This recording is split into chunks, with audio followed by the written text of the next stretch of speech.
melihat bahwa saudara penuh dengan damai. Amin. Muka-muka saudara penuh dengan sukacita. Coba balik ke kiri semua. Lihat yang di samping kirimu sambil senyum Bapak Ibu. Ya, di sebelah kanan lagi. Lihat di sebelah kanan. Masih ada opa-opa ini yang masih cemberut ya.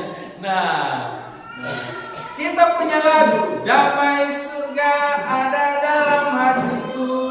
Damai surga ada dalam hatiku.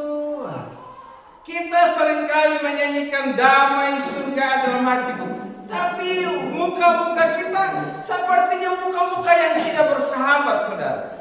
Hari ini kita diajar oleh firman Tuhan bagaimana sebagai orang yang percaya kepada Allah, kita selalu hadir membawa damai di tengah sesama manusia, bahkan di tengah keadaan yang sulit sekalipun. Sama-sama kita baca firman Tuhan yang terdapat di dalam Injil Matius pasal yang kelima ayatnya yang ke-9. Dalam Injil Matius pasal 5 ayatnya yang ke-9, firman Tuhan berbunyi demikian. Berbahagialah orang yang membawa damai, karena mereka akan disebut anak-anak Allah. Berbahagialah orang yang membawa damai. Dari pembacaan firman Tuhan ini kita dapat melihat 3 hal. Yang pertama, saudara, yang kita harus pelajari adalah berbahagialah orang yang membawa damai, kata firman Tuhan. Pertama-tama kita harus memiliki damai dalam diri kita, supaya kita bisa berbagi damai dengan orang lain. Dalam diri kita, kita harus belajar berdamai dengan diri sendiri, karena kebanyakan orang belum mampu berdamai dengan dirinya sendiri. Banyak orang belum bisa berdamai dengan masa lalunya. Mungkin dia punya pengalaman yang buruk atau masa lalu yang sukar, masa lalu yang membuat dia kecewa, sakit hati, membuat dia tidak mampu untuk terima hidup apa adanya, sehingga dia berkata, aku kecewa dengan hidupku. Andaikan dulu aku tahu hal ini salah, maka tidak mungkin saya bisa melakukannya. Tapi ternyata semuanya sudah lewat, dan pada akhirnya dia juga tidak mampu untuk keluar dari pengalaman buruk tersebut, sehingga dia merasa benci dengan dirinya sendiri. Jadi kita belajar untuk berdamai dengan diri kita sendiri, mampu menerima dan menghargai hidup kita sebagai ciptaan Allah yang mulia, sebagai pribadi yang sangat istimewa atau berharga di mata Tuhan. Mampu berdamai dengan diri sendiri. Ada berapa banyak di antara saudara yang punya pengalaman atau masa lalu yang buruk? Coba angkat tangan yang punya masa lalu buruk. 1, 2 orang, 3 orang, 4 orang. Luar biasa. Termasuk saya juga yang angkat tangan ini ya. Punya masa lalu yang buruk. Tapi saya lihat yang lain ini semua orang baik-baik semua ini ya. Orang hebat-hebat semua. Tidak punya pengalaman yang sulit, yang sukar, yang mengecewakan. Wah. Dan pantasan gereja ini penuh dengan damai, karena lebih banyak orang yang punya masa lalu yang baik dibanding dengan kita-kita ini ya. Ya. Jadi saudara yang saya kasihi dalam Tuhan, mampu menghargai hidup kita. Tidak peduli kau lahir di kota mana, dari keluarga mana, dari orang tua seperti apa, maupun juga dari kalangan seperti apa. Harus menerima diri kita ini seutuhnya. Nah, selanjutnya, untuk menjadi pribadi yang bisa membawa damai di tengah masyarakat, maka selain kita menerima hidup kita apa adanya dan berdamai dengan diri sendiri, maka kita harus memiliki damainya Allah. Damai sejahtera kutinggalkan bagimu, kata firman Tuhan. Jadi harus ada koneksi antara manusia dengan Allah. Karena yang bisa membuat saudara dan saya bisa memiliki damai dan sukacita itu hanya Allah. Damai ya, itu harus menjadi karakter saudara dan saya. Amin. Amin. Damai harus menjadi karakter kita. Sama seperti Allah adalah Allah yang cinta damai. Allah yang suka damai dan Dia adalah damai sejahtera itu sendiri. Maka saudara dan saya harus memiliki damai itu. Harus ada hubungan dengan Allah dan Allah memberikan damai itu, dan damai itu menjadi karakter kita, sifat kita, kebiasaan kita, perilaku kita, gaya hidup saudara dan saya setiap hari. Jadi harus ada damai setiap hari. Jadi itu harus jadi karakter, sifat hori manahudin. Karena kalau damai itu hanya kita miliki di hari Minggu atau di waktu tertentu, maka kita tidak bisa untuk menghadirkan damai bagi sesama manusia. Jadi harus karakternya kita sama seperti Allah. Dan di dalam firman Tuhan juga dikatakan bahwa Allah kita adalah Allah yang penuh dengan damai. Nah, kalau kita sudah menjadikan damai ini sebagai karakter kita, maka ketika kita hadir di tengah masyarakat, maka kehadiran kita akan menjadi kehadiran yang menyenangkan bagi orang lain. Amin. Tapi coba saudara datang dengan muka yang tidak bersahabat bagi sesama manusia. Wah, itu pasti berbeda saudara. Kita pasti tidak diinginkan, tidak diharapkan. Biar kita sorong-sorong diri, tapi orang tetap menolak kehadiran kita.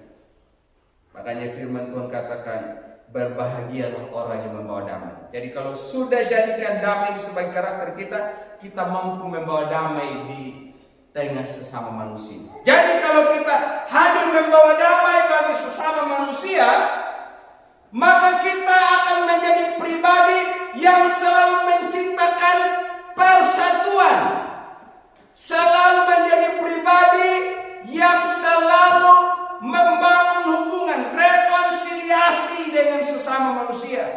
Bukan kita hadir sebagai pemecah belah. Kita tidak hadir sebagai pribadi yang menciptakan permusuhan antara sesama manusia.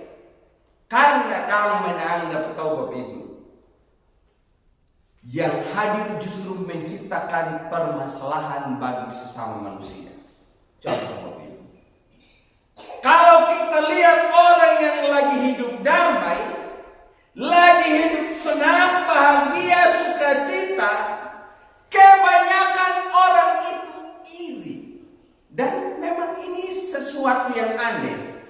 Kita manusia iri dengan orang yang hidup damai, sehingga kita hadir dan menciptakan suasana yang memperkeruh keadaan supaya orang yang hidup damai ini bisa jadi hancur, bisa berantakan, bisa menjadi rusak, bisa menjadi orang yang bermusuhan satu sama lain. Kita senang melihat orang lain susah dibanding orang harus hidup damai. Sesuatu yang aneh. Tapi ada juga orang tertentu paling senang kalau melihat orang lain bahagia, hidup dalam damai. Dan inilah ciri khas hidup kita sebagai orang percaya. Dan kelihatan memang orang yang selalu membawa perseteruan di tengah sesamanya manusia. Cirinya adalah yang tidak suka damai itu suka jelek-jelekan orang. Ada di antara kita yang suka jelek-jelekan orang? Banyak kan? Coba yang lain tidak ngakuin ya. Suka jelek-jelekan orang. Mau lihat dia punya sepatu kah? Mau lihat dia punya baju? Mau lihat dia punya model rambut? Lihat dia punya kumis kah? Mau jenggot kah? Mau rambut uban kah? Mau hitam kah? Selalu saja dihina. Pokoknya bagi orang yang tidak suka damai itu ada saja yang dia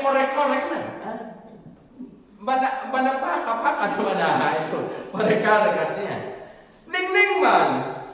Wah, kalau saya ini berdiri di sini, saya ini sudah terlalu merasa diri ganteng, Bapak Ibu. Betul. Karena sebelum saya datang di gereja, saya sudah mandi, pakaian body, saya sisir pakai pakaian yang bagus, dan saya melihat diri saya sempurna. Betul ganteng. Tapi bagi orang yang suka menghina dan jelek-jelekan orang, selalu ada saja kekurangan saya. Bisa jadi, pandito nuoy panhotba, kayaknya dan rapi yang nalunggin manahaya. Nah, nalepit dan setrika ya nuoy no. Sepatutnya menanapaki ke rumah, tak kalang dia pengenapaki. Pokoknya ada saja yang napakan orang. Istilah dari tanah. Ning mah, suka menghina, suka menjelekkan orang lain. Itu ciri-ciri orang yang tidak suka damai. Dan adakah di antara saudara yang masih punya pengalaman seperti itu? Suka jelekin orang, suka hina orang lain. Selalu ada saja yang kurang bagi orang lain. Tapi kalau dirinya sendiri, dia merasa, woi saya hebat. Padahal, saudara, waktu orang lain lihat sama dia juga punya kekurangan. Tapi dia merasa, wah saya ini paling hebat dari yang lain. Jadi kita belajar menjadi orang yang selalu bisa menghadirkan damai di tengah sesama manusia. Ada satu cerita Bapak Ibu, seorang yang naik gunung. Dulu saya ini kalau waktu masih di kampung Bapak Ibu, kan mahu yung honita, hela pelindung. Wah senang Bapak Ibu, kita bisa melihat pemandangan yang indah, wah gagah sekali. Termasuk sekarang juga Bapak Ibu, kalau saudara ke Wengapu, banyak orang yang ada di Bukit Perakuku dan Hiliuku di sana. Mereka hanya untuk foto-foto senang. Gagah sekali Bapak Ibu. Pokoknya di sini kalau sudah ada seduduk, mulai sudah mau gaya segala macam, mana peace, damai, hai, apalah begitu. Pokoknya ada saja lah gaya-gaya begitu ya. Nah, jadi dulu Bapak Ibu, saya senang naik di atas gunung. Nah, ada seorang yang naik di atas gunung. Wah, ketika dia lihat di bawah Bapak Ibu pemandangannya indah sekali. Dan dia lihat orang-orang yang ada di bawah, dia bilang, hei, orang ada di bawah ini kecil-kecil semua. Ini kayak semut-semut saja dia bilang, kecil-kecil. Nah, dan dia dengan sombongnya berdiri, hei, kamu di bawah ini, apa kamu? Orang biasa yang tidak sehebat dengan saya. Tapi Bapak Ibu, dia tidak, orang-orang yang ada di bawah juga lihat sama dia. Kau lihat itu semut yang ada di atas gunung itu. Semut ke anjing kau atau bebek kamu gitu ya. Nah, jadi orang lain lihat, dia melihat sesamanya kecil dan orang lain juga lihat dia kecil di atas. Jadi Bapak Ibu berhenti menghina sesama manusia. Karena apa yang kau ucapkan bagi orang lain itu dirimu sendiri Bapak Ibu. Jadi apa yang kau katakan, kalau kau bilang dia jelek, katakanlah perhatianmu. Kepalanya itu ngambil apa-apa ini nanti kuna nambah. Saya jangan keliling sedikit sama kepala begitu ya. Nanti kuna ngambil apa-apa toyana. Kau punya perhatian di kepala orang, artinya ada masalah dengan kau punya kepala. Jadi kalau kau jelekkan mata orang, berarti ada masalah dengan kau punya mata. Kalau kau jelekkan hidup orang lain, apa segala macamnya, itu yang sedang masalah dengan dirimu. Bagaimana mungkin kau bisa berpikir tentang kekurangan itu kalau engkau tidak membandingkan dengan dirimu sendiri? Artinya lagi masalah dengan dirimu sendiri sehingga engkau ucapkan sama orang lain. Jadi berhenti menghina, amin? Harus kita ngomong yang baik-baik saja. Jadi saya berdoa supaya jemaat di sini saya tidak dengar lagi. Iya kanina lumong karena hamba nuna na cara ramana na cara pabanjarun na cara laku. Kakara yung hutang panusabanya ya kan jalan na amum apakah nadundang go Bapak Ibu jalan doang dawanan. Hah? Contoh ini. Minta maaf ya mungkin. Nalakot. Jangan nalakot. Manyum. Nagterpaniwa mo ako. Maaf. Maaf. Bukan tiba-tiba saya lihat bagong lagi na. Apakah Bapak Ibu waktu dia jalan kayak begitu, kau tukang sakit? Lalu kenapa itu? Iwan, lalu dia, aduh, susah ini. Makanya otak itu harus sehat, amin. Otak harus sehat, Bapak Ibu. Otak sehat, jiwa sehat, hati damai, amin. Harus hati damai, Bapak Ibu. Nah, selanjutnya firman Tuhan katakan harus membawa damai, amin. Damai. Yesus Kristus hadir di tengah dunia untuk membawa damai. Orang yang paling berjasa di muka bumi ini, orang yang paling hebat, na tahu na marihipingo na tahu na marihangari la pinutana, bukanlah orang yang punya jabatan tinggi. Bukanlah pribadi yang disebut sebagai konglomerat alias kaya raya. Konglomerat artinya kaya raya, Bapak Ibu ya. Jadi kalau kau punya anak, taruh nama Konglo. Jadi Bapak Ibu, bukan juga sebagai orang yang dianggap sebagai pribadi bangsawan atau orang terkenal. Tapi orang yang paling berjasa dan paling hebat di muka bumi adalah orang yang membawa damai. Yesus Kristus hadir di dalam dunia ini untuk membawa damai. Bukan dia menonjolkan kehebatannya, kealahannya, kepribadiannya sebagai pribadi yang hebat dan maha tahu. Tapi dia hadir cukup membawa damai. Dan damai yang Tuhan berikan bagi kita itu cukup bagi kita. Amin. Jadi saudara dan saya hadir membawa damai.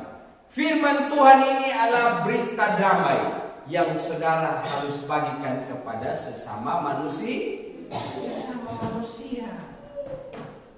Jadi ketika kita hadir di tengah sesama manusia, hadirlah membawa sukacita. Pancarkan senyummu kepada sesama manusia. Amin. Ada istilah yang saya pernah dengar bilang begini, Bapak Ibu. Give your smile everyone, but you love only one. Wah, artinya Bapak Ibu apa? Senyummu apun dapat tertampar aku dia, tapi nabuah maatku lawan. Artinya berikan senyummu pada semua orang, tetapi cintamu hanya pada satu orang. Saya Bapak Ibu kalau jalan kemana-mana banyak yang suka Bapak Ibu. Betul Bapak Ibu. Artinya senang bersahabat maksudnya. Karena saya tahu bahwa diri. Jadi kalau kau tidak tahu bahwa diri, kau akan jadi musuh banyak orang. Betul. Saya Bapak Ibu biasa-biasa kalau hadir. Suka senyum, tertawa gitu. Walaupun hati lagi kosong, tidak ada uang, tertawa saja. Amin. Bahagia saja, senang saja. Kau pikir saya tertawa di sini banyak uang, Kak? Tidak juga, Bapak Ibu. Sama kayak kita ini yang lain ya. Tapi tetap senyum, bahagia. Jadi orang bilang begini, pandita kan rumah nama hamman, makanya ay senyum makan hai pandita dan ning makan ay hamman jangannya. Saya bilang iya saja. Enggak ada penjawab. Apa ini na Bapak Ibu? Senyum kepada semua orang. Kalau saya pulang rumah istri bilang begini, Papa punya satu kekurangan, dia bilang. Papa itu kekurangannya adalah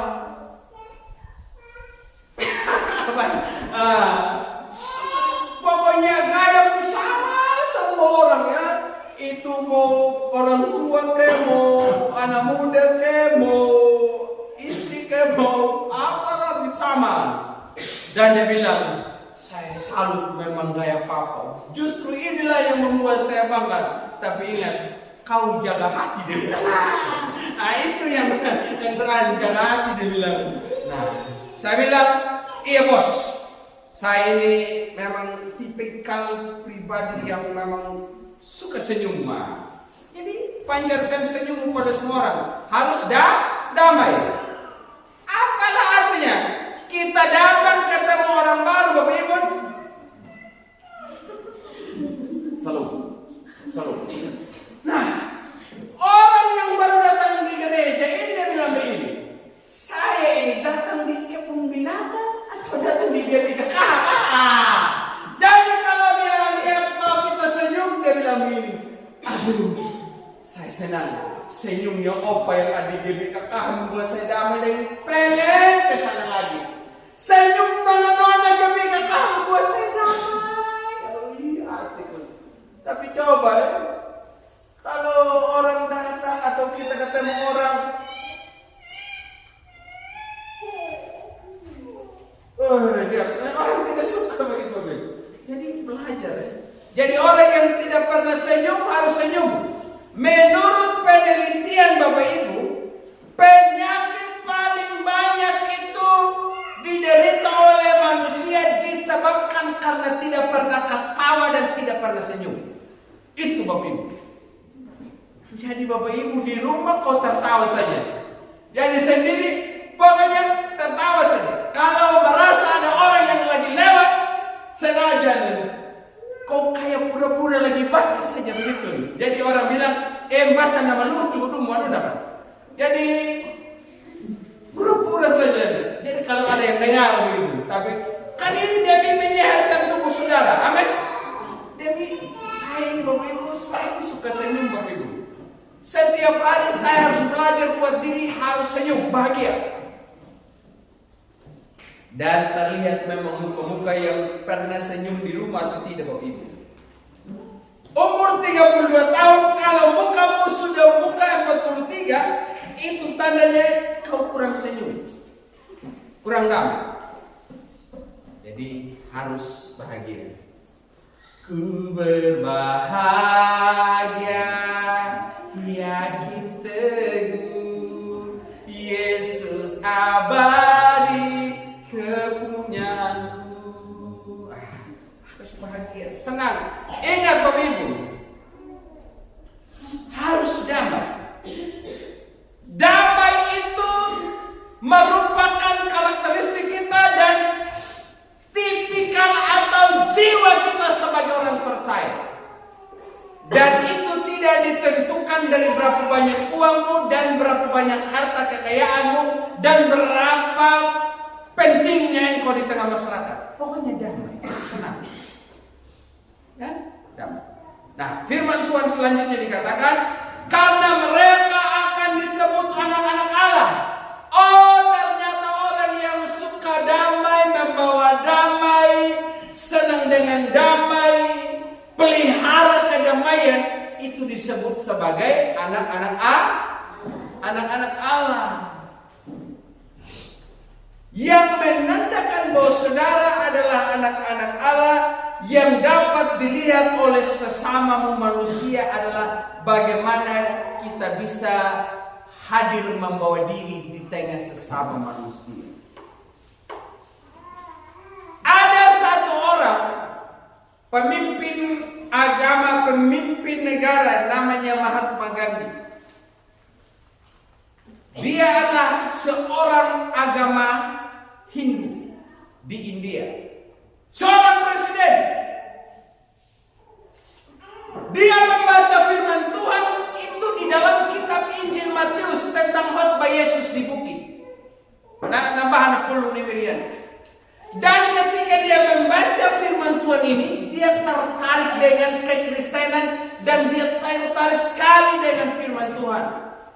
Menarik perhatiannya tentang pribadi Yesus yang adalah pribadi yang penuh dengan damai, penuh dengan kebahagiaan. Makanya pada suatu ketika dia datang di gereja Bapak Ibu. Tapi ketika dia datang di gereja, ternyata orang-orang yang ada dalam gereja itu tidak menyambut dia dengan penuh kebahagiaan, dengan penuh damai seperti apa yang dilihatnya dalam Alkitab. Dia pulang di rumah, dia berkatakan begini, saya kecewa dengan orang Kristen. Katanya mereka adalah orang yang berbahagia, hidup damai, lemah lembut dan rendah hati dan sebagainya. Tapi waktu saya pergi ke gereja, ternyata saya tidak menemukan tipe yang demikian di dalam gereja. Maka akhirnya yang sebetulnya dia punya keinginan untuk menjadi orang Kristen, akhirnya dia tidak mau jadi Kristen dan dia tetap dalam agamanya sebagai agama Hindu. Dan agama Hindu sekarang merupakan agama terbesar di sana, Bapak Ibu. Dia adalah mayoritas di India.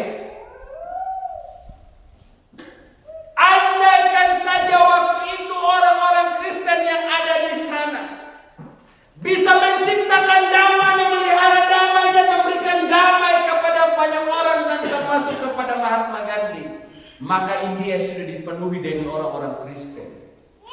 Saudara dan saya sebagai orang Kristen, apakah dalam diri kita sudah bisa membawa damai? Bahkan mungkin dalam gereja ini kita sudah membawa damai, atau justru kita datang dan menciptakan berbagai macam gaya yang menyebabkan orang lain kehilangan damai dan orang tidak mau datang di gereja lagi. Sebagai hamba Tuhan, mungkin saya selama ini kalau seandainya gaya saya, sifat saya, model saya, karakter saya tidak menunjukkan damai, tidak memelihara kedamaian dalam membangun hubungan dengan saudara, maka dari tempat ini saya katakan saya mohon maaf atas segala kekurangan saya. Dan dengan demikian hari ini saya akan terus belajar memperbaiki diri saya untuk selalu menjadi pribadi yang membawa damai bagi saudara dan saya. Dan saya mengajak saudara juga untuk bisa menjadi anak-anak Allah yang selalu hadir membawa damai. Ingat Bapak Ibu, kita bukan hanya sekadar menunjukkan simbol damai, ucapkan kata damai, ataukah saudara memberikan nama anakmu menjadi damai perlindungan, damai sebuah, artinya itu nama orang ini Bapak Ibu ya. Atau saudara juga memberikan namamu damai Kalikit Lini Jawa. Jadi saudara tidak, tapi harus benar-benar menunjukkan damai. Amin. Coba lihat senyum kiri kanan Bapak Ibu. Apakah ada yang berbeda dengan waktu kau bilang ada damai tadi pagi waktu kita awali khotbah ini? Coba lihat. Ayo, miring kiri, lihat kiri. Tahu kiri? Nah, sekarang kanan. Lihat kanan. Nah, bagaimana? Ada beda tidak? Tidak. Bedanya tambah parah atau tambah baik? Kalau sampai tambah parah bahaya. Khotbah ini tidak masuk ke hati saudara, tapi masuk telinga kiri, keluar telinga kanan. Masuk di pintu depan, keluar di pintu samping. Nah, jadi saudara harus damai. Amin. Dan saya mendorong dalam pergaulan sehari-hari, jadikan damai ini sebagai karakter saudara. Amin. Jadikan karaktermu. Minggu depan kita nyanyi di sini. Damai surga ada dalam hatiku. Wah, saudara memang terlihat penuh dengan damai. Terlihat saudara awet muda, bahagia. Keriput itu akan hilang dengan sendiri kalau damai Bapak Ibu. Jadi tidak perlu kau poles beda warna apa segala macam, tidak. Cukup dengan senyum saja. Cukup dengan kita damai. Dahulu